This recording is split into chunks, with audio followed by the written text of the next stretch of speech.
coming down in buckets. Hope you're going to hear me talking above the noise of the rain on the roof. And hi everyone.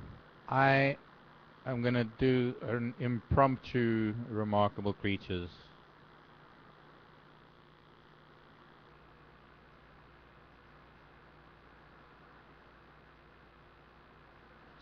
So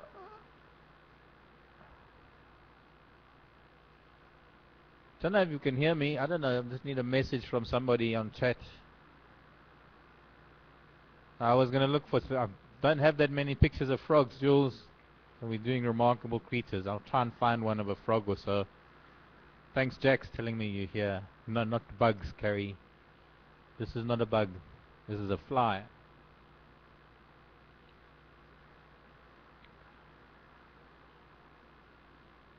Good, you can hear me fine. This is quite an amazing fly. I found this, when was it? Yesterday morning? Yep, yesterday morning when we were closing off drive. When I had those thorns in my face and hemiptera. When I was talking, when we had those buffalo in the road and we had that lovely transition of the acacia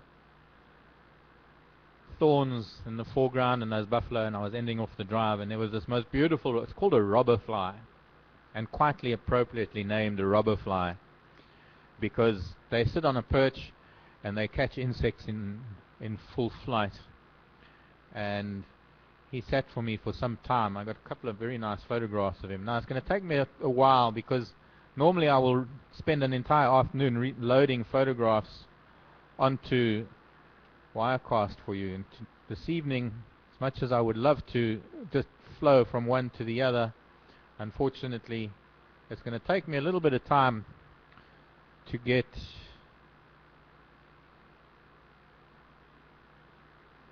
there we go, to get these pictures. Sorry, I need to do another. I'm doing it wrong because I'm talking, so I need to add a shot, and I'm going to find another photo for you. I've got a nice story to tell you. We're going to maybe go on to the subject of spiders in a little while, because I was telling you a story about spiders, and I'd like to show you some of the pictures from that.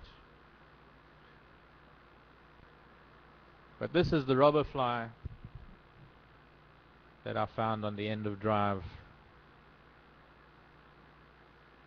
and it's taken me a few minutes just to get the next shot lined up. I haven't worked these photos, I haven't done anything to them. These are how they come straight off of my camera, so the lighting and that is going to be a little bit awkward maybe for these purposes. There's a full shot of this robber fly. I wonder if I could just keep doing it with the same shot. I think maybe I can, but I've got to go through all sorts of loops, jump through hoops and loops to get these pictures on the screen. Now, the last time I had an Remarkable Creatures show, I showed you a robber fly that this is not working the way I want it to work. Showed you a robber fly that just emerged from the ground as an adult, completely different species. But this is a very large one. They can inflict a bit of a bite if one is not careful, but they are wonderful insects to have around, because they do catch things like other flies and mosquitoes and, well, anything. I've seen robber flies catching dragonflies and moths. Anything that moves, they've got incredible eyesight, and they're able to pick up any insect moving within a short distance. Now, this insect is a very special insect, and I've only ever seen, in fact, this is the first time I've ever seen this insect here in South Africa. I'd only ever seen a few specimens up in Selous in Tanzania.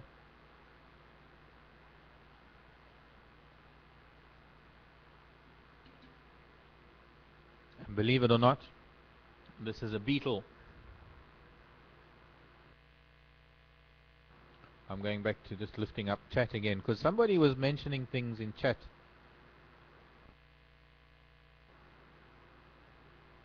Who was it that seemed to know a little bit about insects? Ronnie.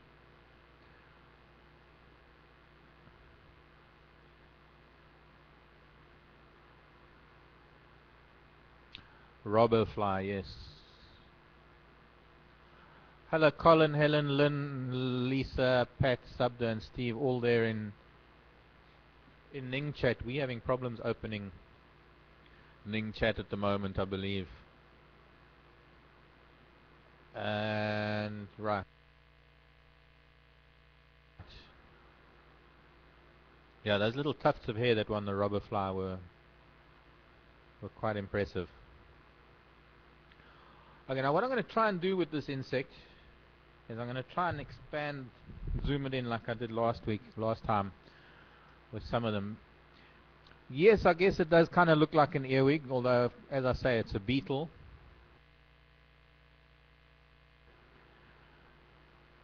And the one thing that makes beetles stand out from any other insect is the fact that they have what we call elytra, hard upper wings that they don't use for flight. They are used to protect their flight wings. Let's just do that. There we go. Now this is a zoomed in photo. I've learned how to do that on this program, fortunately. I'm going to show you from the back now. Let's start from the back. There's the abdomen, and slowly we're going to move up this insect, and there, that's now shows you how long this abdomen, a very long abdomen and very, very long flight wings. Of course, this insect needs very large wings to keep it in the air. This is actually called, by the way, it's called a ship borer. Ship as in ocean going vessel. Borer as in bores into the wood of ships' hulls as a larva, and is known as the ship borer beetle. And it is very closely related to, it's the same family of beetles as the rove beetle. And if any of you know the rove beetle, it is a beetle that has an acidic acid. Well, I guess all acids are acidic, aren't they? But it has this kind of acid that it exudes that causes blistering and extreme pain. And if any of you been to Kenya, you will know that in Kenya there's a thing that they call Nairobi eye. And that is from the very tiny rove beetles. They're only a few millimeters long, and they look like little flies because unusually these beetles, their elytra, the hard outer wings, and we're moving slowly up this beetle. Here we go. I need to move it because I don't have a pointer. I wish I could maybe have a pointer to be able to point things out. So what I'm going to do is move it so that we only see the abdomen. There we go. From the abdomen forward. So those little round things in the extreme left of your screen, you can see how long those wings are. Those little round things, I wish I could point them out to you, but I can't. Don't know how to do that. I need to be able to maybe put rings or something. I need to be able to mark them in some way, but I can't. Pick key color with mouse.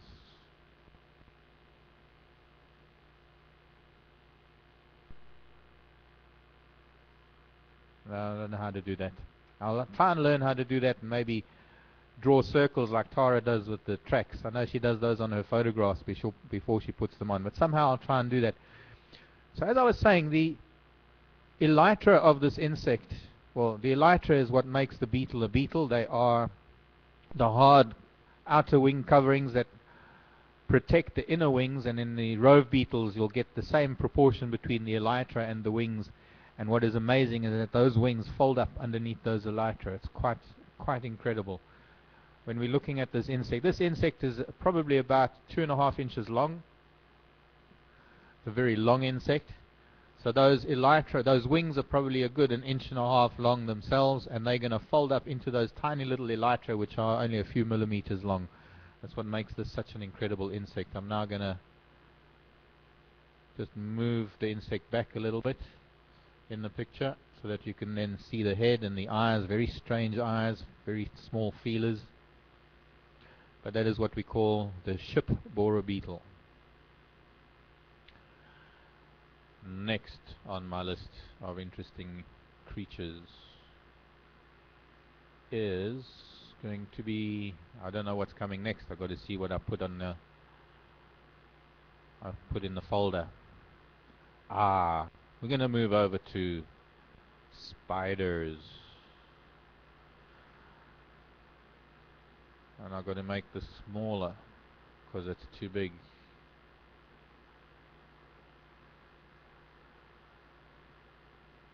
It's also not the right way around. I don't know how to rotate it.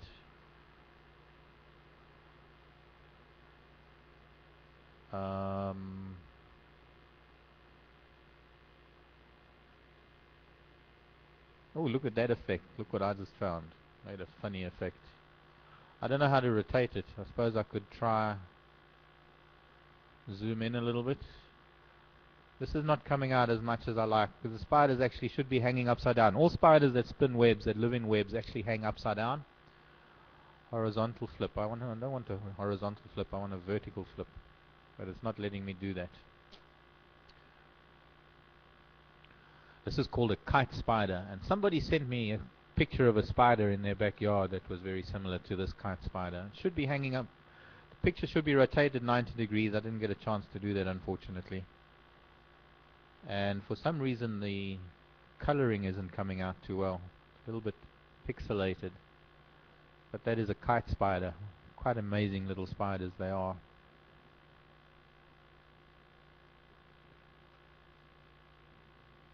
Next on the list, let's find another one. Now on Drive I was talking, if any of you were on Drive I was talking to you about my golden orb spider and the jumping spider, a dandy. It's called a dandy, and I think you're going to see why it's called a dandy. I was talking about the dandy that came and ate my golden orb spider that I've been watching grow. The last time doing this show with you, I showed you a picture of my little golden orb when it was a baby, and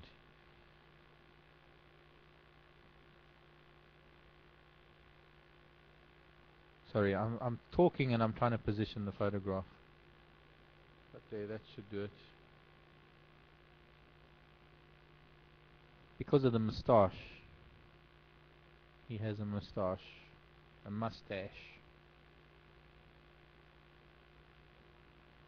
He's one of the most amazing of all the jumping spiders. He's an incredible expressive face. The pedipalps and his chelicera, he's got like this very furry moustache and a very furry pedipalps on the front of his face. Got two little devil horns above his eyes, which give him even more of a bit of an evil look. And this was on one of the leaves of my baobab. I don't know why. I'm trying to find out why. I'm going to close and try and open up a new one, because it's giving me really weird colors. These are not the colors of my camera, but we'll see. Because I've got a few photographs of this dandy as he was on my baobab, my little bonsai baobab.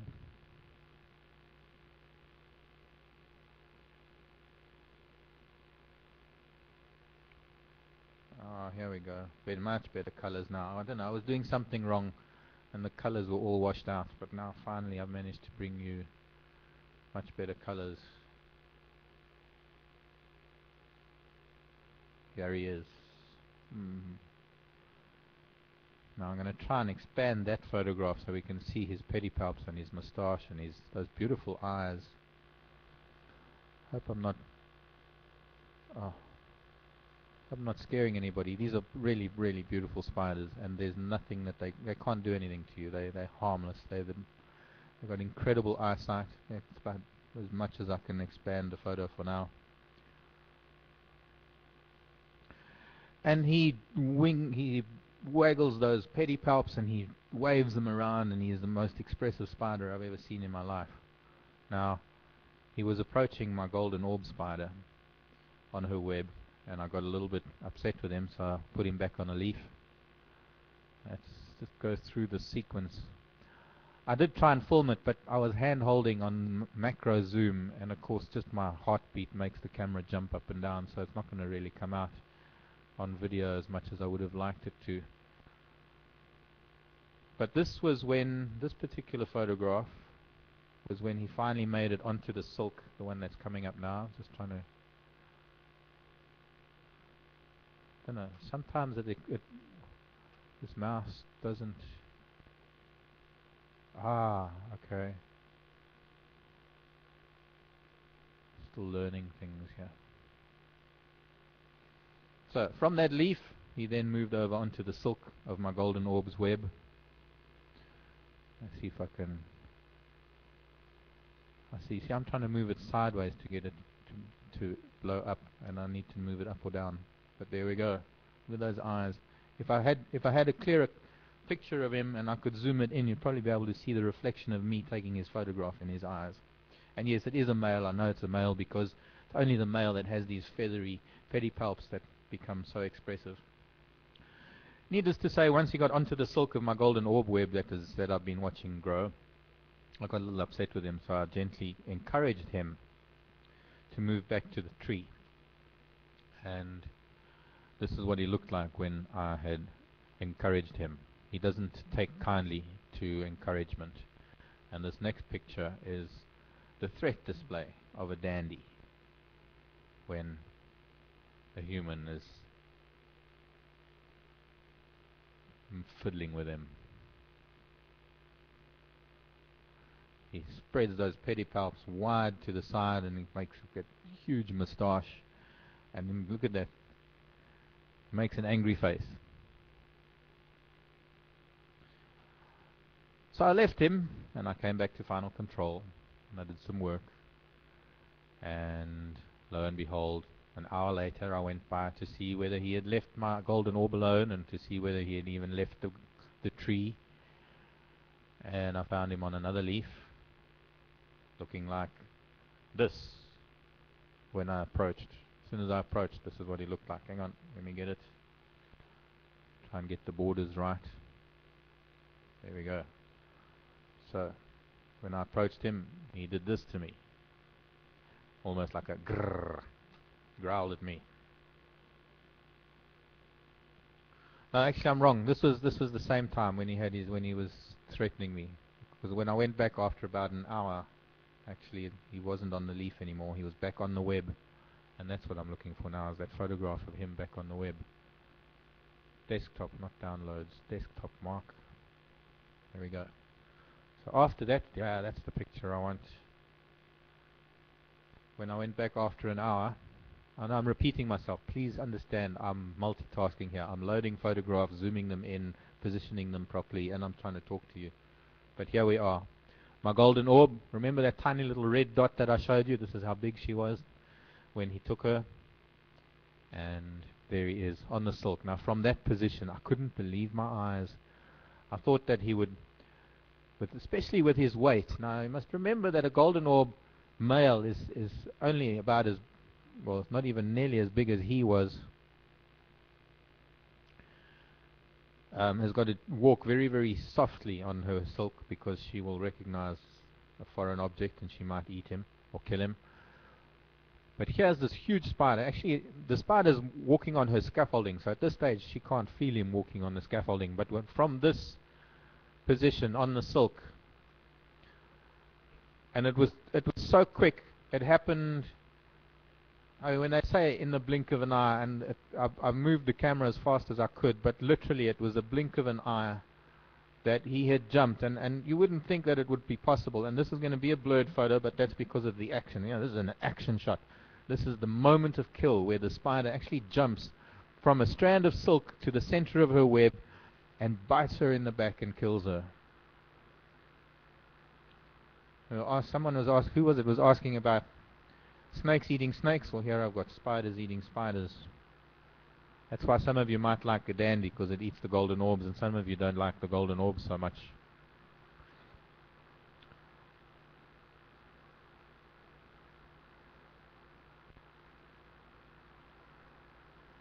Here's a slightly clearer shot once I manage to get my composure.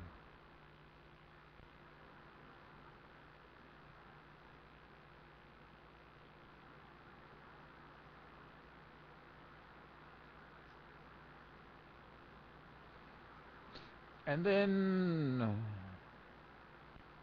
gosh, every time I load a picture I've got to go back to see, at least this is Windows, probably in Mac is different, but I've got to keep going back to the original file and clicking through all the files and opening up the same old. Got to open 3 files before I can, come on, Are you closing down on me now? Not fair. Not playing ball. Aha. Desktop. I've got to wait for it to open the photos now, because I don't know which. That was 155. Let's try. See if that one will work. No. Something's wrong. Look what's happened. Something's wrong. It's not loading properly. Anyways, I think you get the gist of it. Looks like I might have to restart everything here. Something flew into my nose. Let's just go back a few steps while I try and work something out. Back to before the kill. And I'll try and work out how to improve.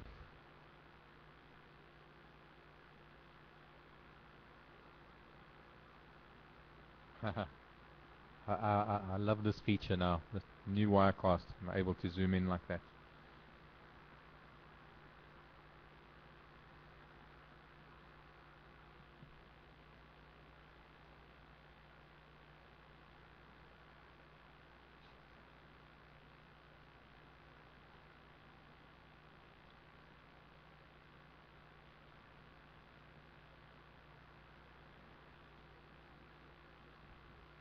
It's not letting me do any more, I'm afraid. I don't know why.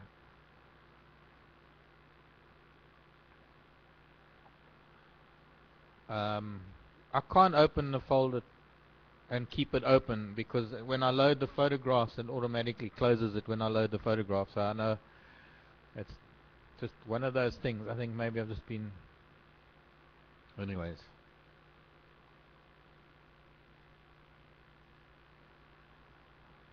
Thanks, Linda. I don't ever have a script, by the way. But normally I at least prep it. Normally I load the photographs onto Wirecast, so that when I'm chatting to you, I can just bring the photograph up, and then I guess I'm lucky. My brain can just go into talking mode and I can talk about these things. Well, we'll just leave this on the screen for the time being. And I'm going to go and see some emails. Heiko wants bird sounds. Hello, Caddy. Heiko, another, I think we've mentioned that before. We need to do bird sounds on an FSC as well one of these days, definitely. Bogash wants to know if the webcams are on 24/7. Yes, they are. It's just that the waterhole cam, Bogash, is not a night cam, so the sounds are up, but it's dark, it's black, because it doesn't pick up any of the light of moonlight or anything, or infrared. But all the other cams on Wild Earth are up 24 hours a day, as is the pre-recorded during the night. Phil and Joel, Jumbo Phil, Habari Gani.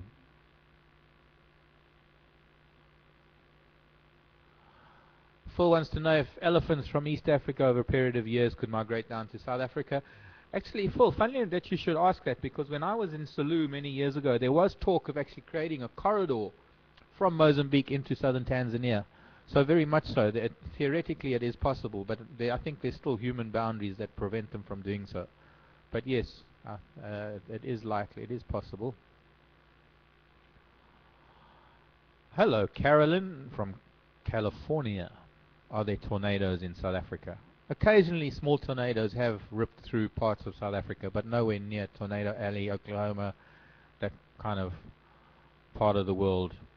Ronnie, hi there, Ronnie. What will you do with the data you collect from the frogs? Will it be published? Ronnie, we're not going that scientific. If anything, if we're going to go out, and if we don't have rain, we're going to go out and do some frogging. We are going to just have a look at frogs. We're not going to be we're not going to be keeping them. We're not going to be recording any data as to sizes or anything. We aren't part of the scientific community. I mean, I'm sure that it would be a good idea to maybe do something and find out if there is any information that people might need. But it was almost on a short notice basis that we were going to do the frogging. By the way, I'm just going to put something even more pleasant up on the screen. This is from home in the Timbavati, looking down towards the mountains in the west and a beautiful sunset. I have shown you this picture before, but in a different format. But anyways,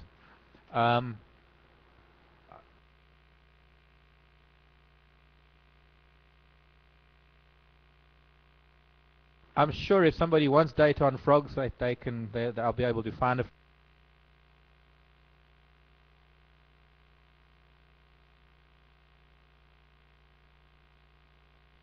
for them. We do have a chap by the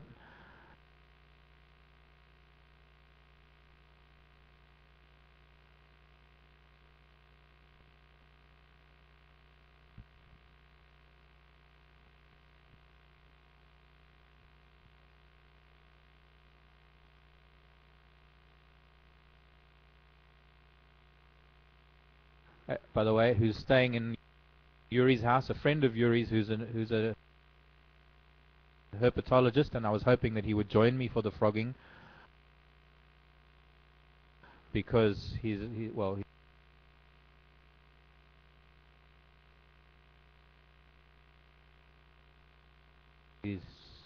very clued up on the whole thing. I've been discussing the frogging with him, and let me just move that to the side, make a better picture.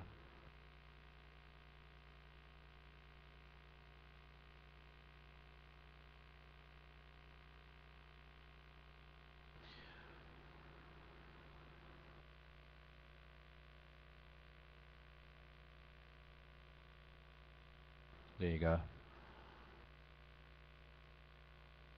One for the album.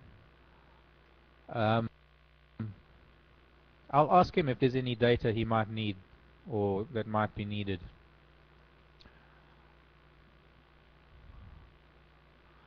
Vicky in New Mexico. Hi, Vicky.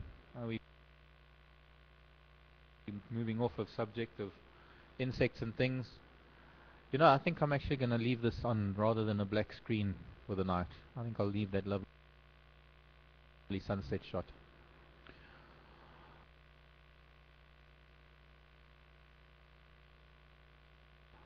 Vicky, I'm not exactly sure how to form these questions, so I'm going to read it quickly.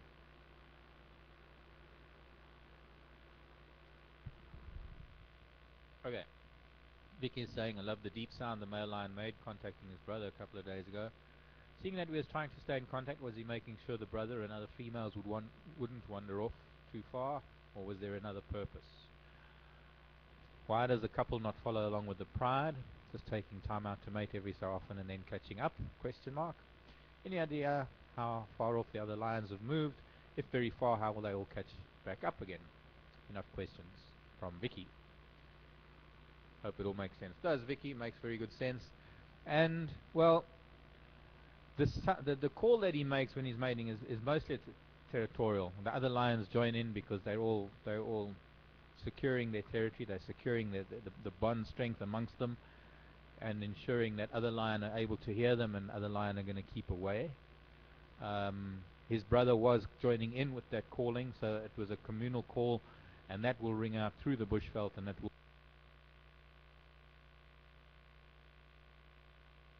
hopefully warn other lion that they don't need to come this way because there's an existing coalition, there's an existing pride, and believe it or not, there's a very distinct difference between the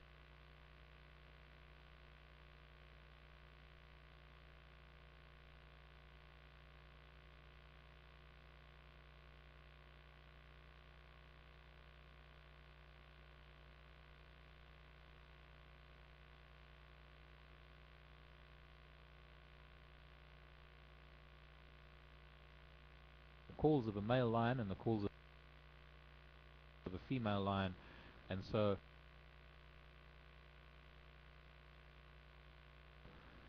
other lions are able to pick that up. In fact, lions are able to identify who's calling just by the sound of the voice, in much the same way as we can recognize each other's voice.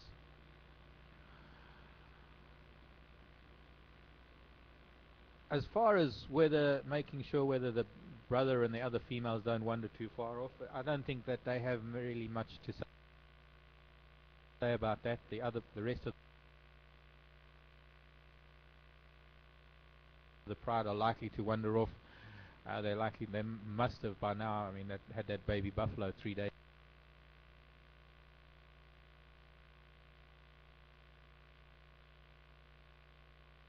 ago, and I'm sure by now they probably have gone off to make another kill somewhere. And why the couple doesn't follow along with the pride, mostly because they're mating. They're sort of locked in this mating ritual that needs to go on for a few days. And as far as how far the other lion have moved off, we don't really know because they weren't picked up again. We don't really know where they are. They might not be very far. I was hoping that they might have been calling so that I could have heard where they are, and of course with this rain now we're not going to hear a thing.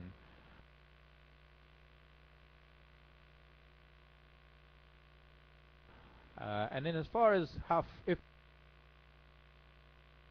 they move far, how they catch up again, they catch up by vocalizing. Lion's roar travels very, very far over the bushveld. Now in the summer months, maybe not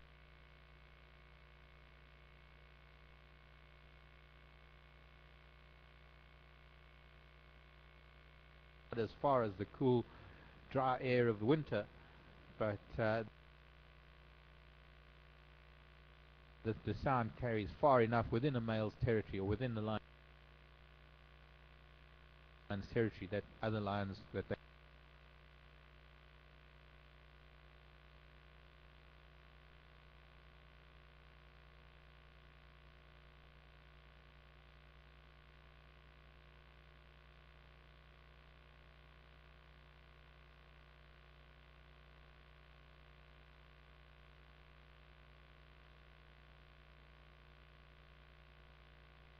they will hear each other. They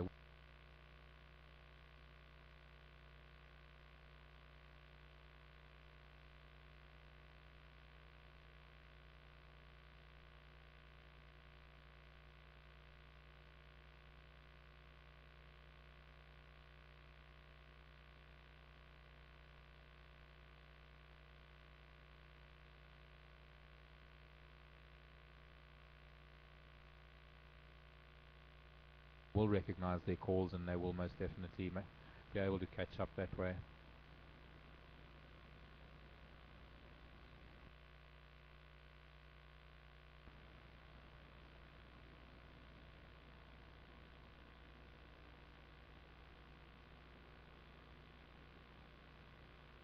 Hello, Tyne from the Netherlands, also known as Swift.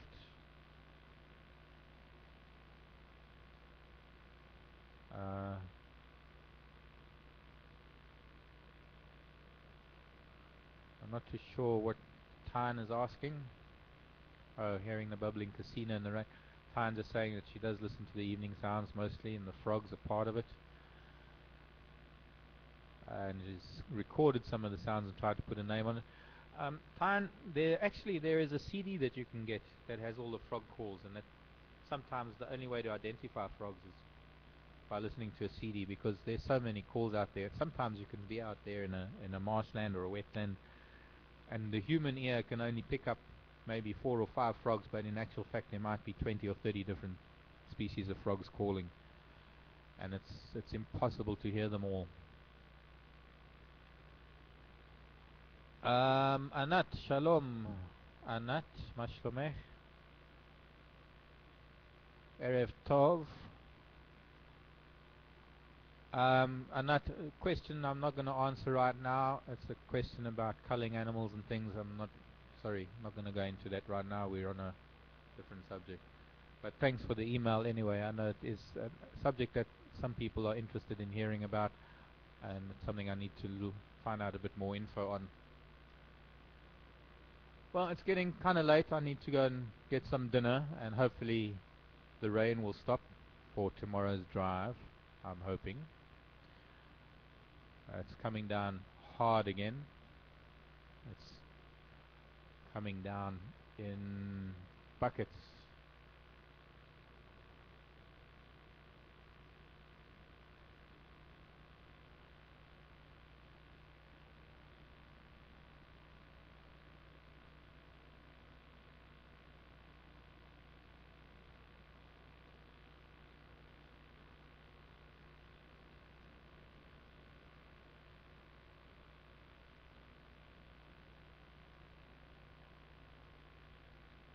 Okay, trying to. No, my mouth has been glued to this microphone, so if you're losing sound, then it's something else.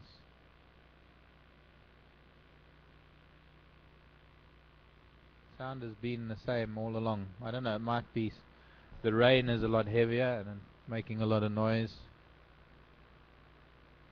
What are you talking about? Trying to scroll back, but chat moves too fast, so I can't really scroll back.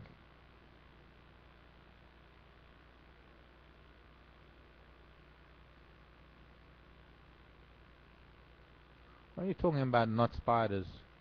Oh, sun spiders. Solifuges. They are spiders. Well, they're arachnids, but they're not spiders. They don't have spinnerets and they don't have venom. And I'm going to see if I can find a photo of that for my next Remarkable Creatures show.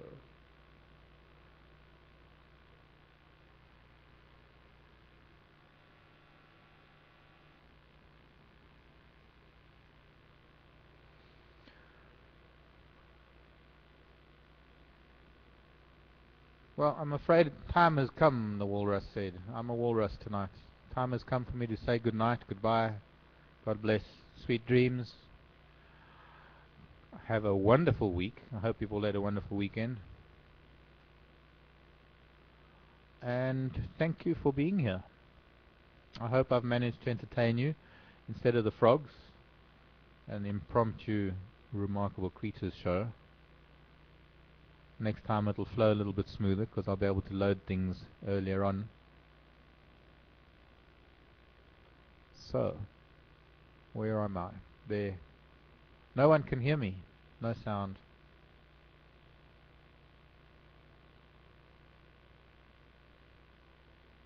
Check, check, check.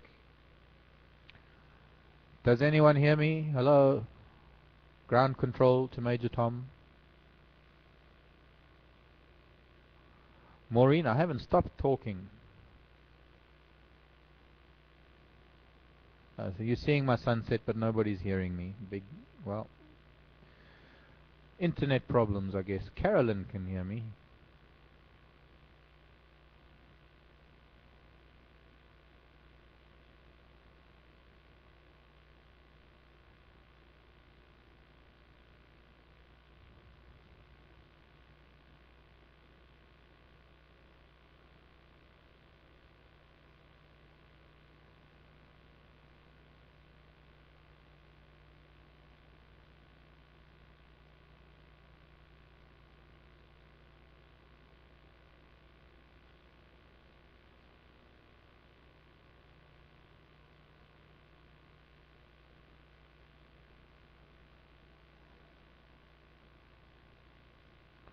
Well, I'm hoping you're going to get this last message, but I'm just going to say good night, everybody. It seems there are sound problems, so I'm afraid it's end of the day for us.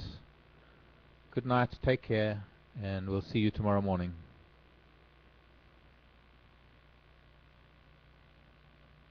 Check.